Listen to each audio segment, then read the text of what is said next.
Welcome back to the channel, everybody. So in today's video, we're going to be making something out of this stuff right here. This is Fire Agate that was sent in as one of actually the first pieces of viewer mail we ever received here on this channel by the Land of Grace. Very generous woman, and she sent us this Fire Agate from Arizona. Very nice stuff. Now, for the most part, since receiving this, we've had it up here on the shelf, and we've looked at it, and it's pretty, and I like it.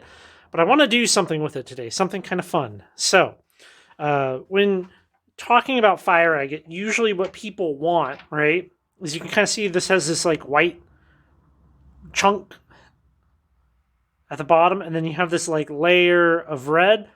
People will want to try to get pieces that they can make cabs out of and have that red.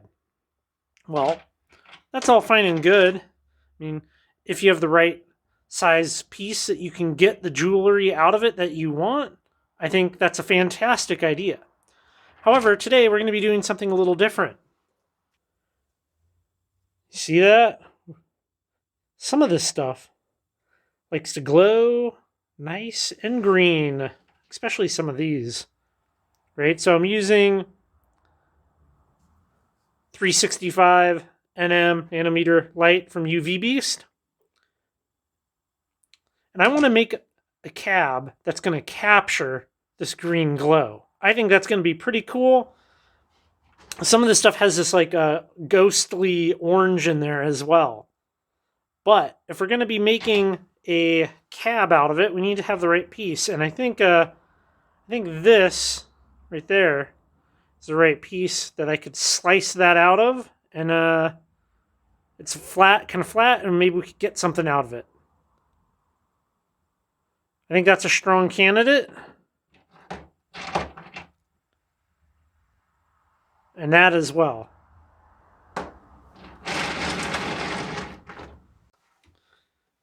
So here are the two pieces that we're going to be working on. And I've already laid out my cut. We'll cut this one right down that line. And this one, we're going to kind of separate those two halves.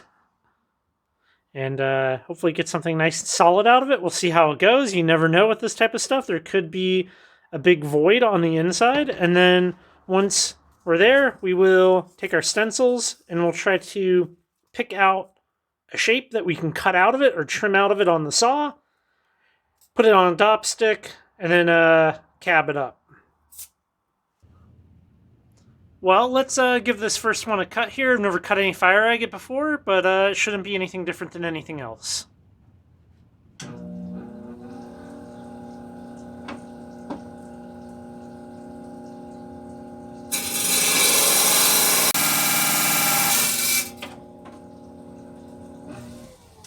Why do I always do that? And that's our cut. That is very solid. I think we can get something good out of this. On to the next one. This is the piece that I want to take a cab out of. That as well. That'll look good. This is the good side for me right now, along with this. So I'm going to try to get something out of it. So this is something I kind of want to show you real quick here. We have this put in the vise because I want to cut just a little bit off of it so that I kind of have a slab. And I really, for the life of me, I can't think of a way of doing this without a vise. I mean, I guess you could kind of cut it by hand, but I think that would be, I don't know. You start cutting stuff by hand and it just never seems like it's going to be straight. So I just used the 20 by 15, and I think I'm going to try to get that shape out of this piece here. And I just want to try to trim it kind of close, not to the line, and then we'll take it over to the flat lap, and we can start over there, and we'll kind of grind it down to the line there, and then, well, dop it and start cabbing. So initially I was thinking this would be the front. But now that I'm seeing the back with that line going through it just like that, I think that could almost look nicer. So I think this is going to be the back side now because it's a little busy. I think that's a little nicer appearance. So what's next is to do some dopping. So essentially what we have here is this little heater, heats up this wax, right? And you put your stone on the rim. It also gets warm, and you want to do the side that you want to stick it to. Goop up some wax on it. So imagine there's a stone stuck to that piece right there. That's where we're at with that right now. Got the nice oval shape, and now I'm going to start doming it. And I don't really have any great method other than just kind of, well, going for it. Here we are at 1200 grit.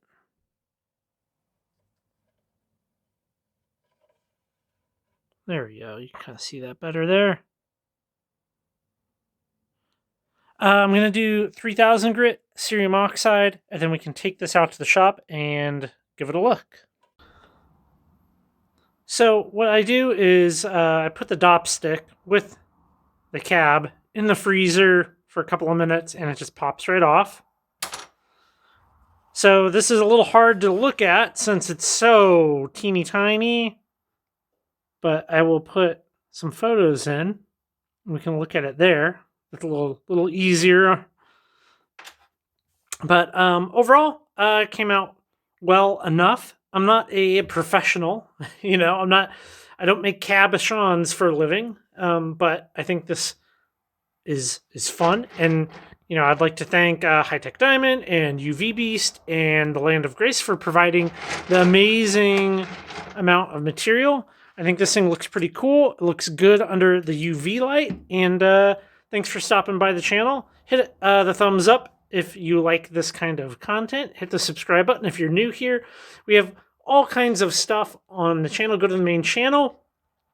Rockhounding, lapidary, geology, you name it. If it's rock related, we explore that here on this channel.